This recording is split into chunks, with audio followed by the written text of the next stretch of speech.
qu'il soit dans la corruption, soit qu'il reçoit la corruption ou qu'il donne la corruption.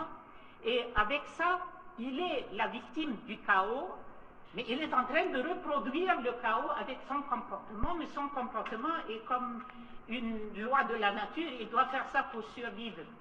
Et le chaos, c'est raciné dans le système de manière à ce qu'on puisse dire aujourd'hui que le système de reproduction du chaos, c'est devenu comme un cercle vicieux, ça se renforce de soi-même avec les rapports de force qui sont sur place et qui sont appuyés par des forces extérieures. Et ça, je suis un peu inquiète quand j'entends expliquer les programmes politiques ou ce qu'il faut faire au Congo et comment on va aboutir à réformer ou changer le système sans qu'on aborde le problème de la dépendance totale de ce qui se passe au Congo au niveau de la nomenclature. La nomenclature, c'est la classe politique qui a évolué au Congo et c'est une classe très restreinte.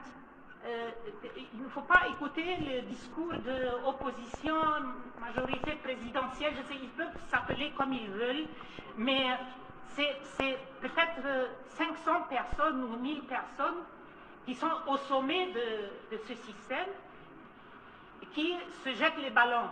Je suis aujourd'hui oppositionnel, demain je suis avec tel, mais il n'y a pas de programme, il n'y a rien, il y a simplement, c'est un mangeoire.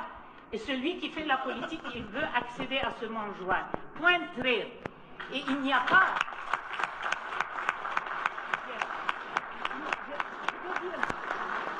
Je veux dire, il n'y a pas d'espoir que jamais... Moi, j'enseigne les sciences politiques depuis 30 ans ou quoi.